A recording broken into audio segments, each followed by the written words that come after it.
Hello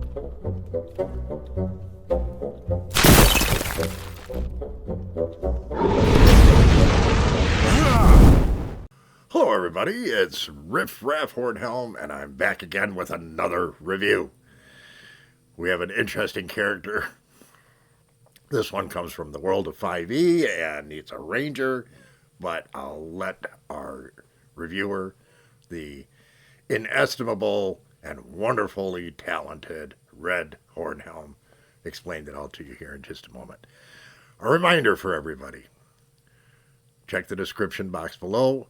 Send us your details about a character that you'd like us to talk about. Your epic successes, your epic failures, notoriety for you. You'll see all the details down in the description box. Fill them out, send them to us, or just send us an email with details. We'd be very happy to have some fun with your character. So, without further ado, I'm going to turn this over to Red, and we'll move on to our ranger, and we'll talk to you afterwards. Hello, everyone. Red Hornhelm, and I'm back. We're here today to talk about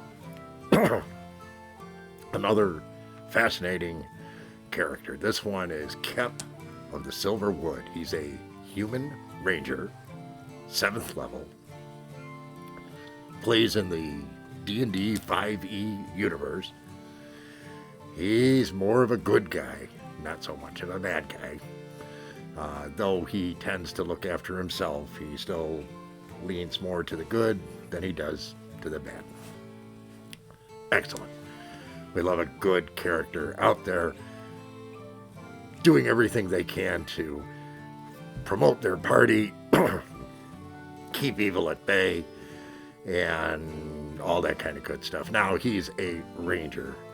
Now, as a dwarf, I'm not so big into this outdoorsy stuff, but I understand he does a very good job on that side. He's dressed as a typical ranger, got chainmail, and a woodland-type cloak, and a small helm. And, of course, he carries the prototypical bow and arrow set, and carries a nice long sword and has a shield he slings on his back. It's a small heater-style shield with the emblem of a prancing dragon on the front. I don't know what people have with dragons. It's something about dragons. It makes me crazy sometimes. I don't understand why they're so popular. Bog didn't hear that, did he? Okay, good. We're safe then.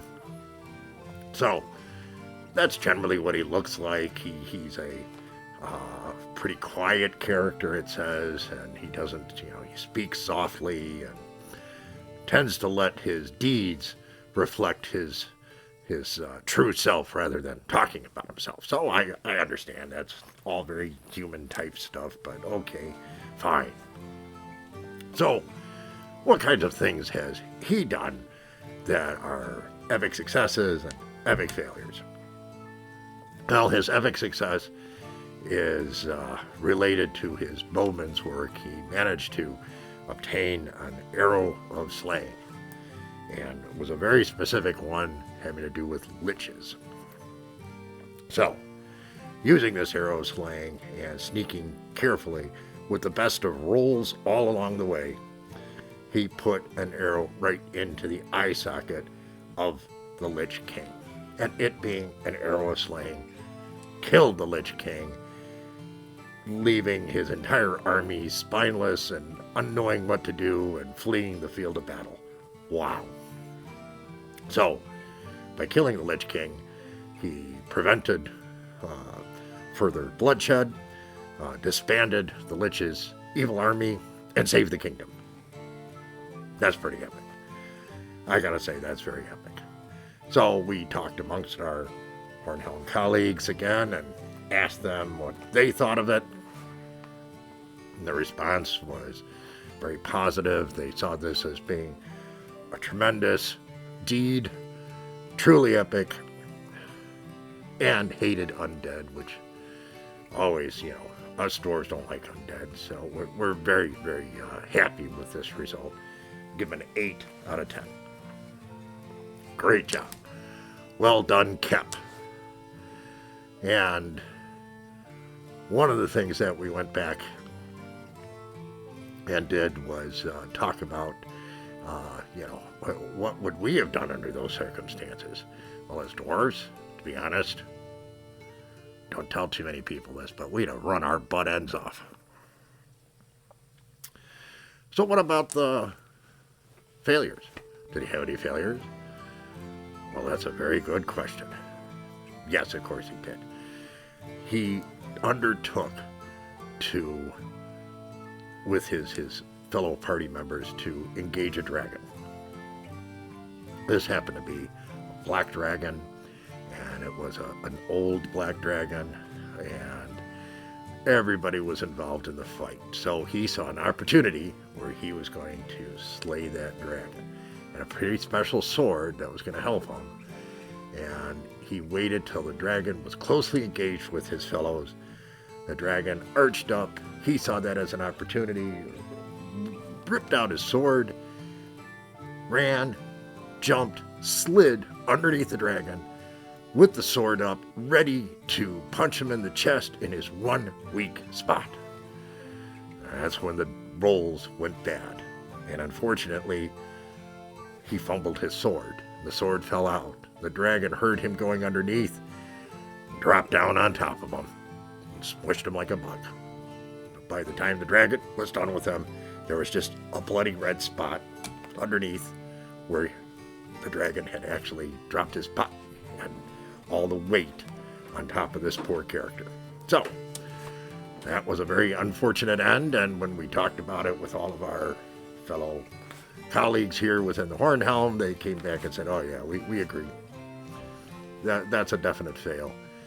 Not the worst fail I've seen, but a very hilarious one. So we gave him a 7 out of 10. So, with the 8 out of 10 on the epic success, with the 7 out of 10 on the epic failure, 15. Of course, we had to ask what, the overall is, the overall impression that everybody within the Hornhelm got of this ranger was fairly positive. Now, we're not going to go as high as we would do if it was a dwarf, but with his overall impressions and the things that he's done on that, a good solid 7.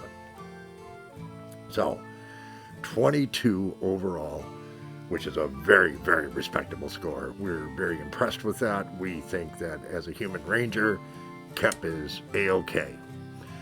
Now, the one thing I left out of all of this that I have to address now is that I forgot to tell you where Kep's player comes from. Kep's player, who happens to be a gentleman by the name of James. James comes out of Indianapolis, Indiana, and is a avid player who says he enjoys the channel very much. So, Jim, we already think you're awesome. If you enjoy this channel, of course you're awesome. You wouldn't by chance be a dwarf, would you? Well, in any case, we're going to leave on that note. We'll be back again soon with another review. Remember that dwarves rock, and I'm Red Hornhelm. You're not. So, everybody, what did you think of that? Was Kep interesting? I mean, I don't spend a lot of time in the whole ranger place, but, this whole outdoors and more of the nuts and fruits and trees and grasses and this kind of stuff, they get along better with elves, I think, than they do with dwarves. But I hope you enjoyed that. If you did, give us a thumbs up, subscribe, follow us here on this channel, and we'll be back again soon. Thank you so much, and remember, dwarves rock.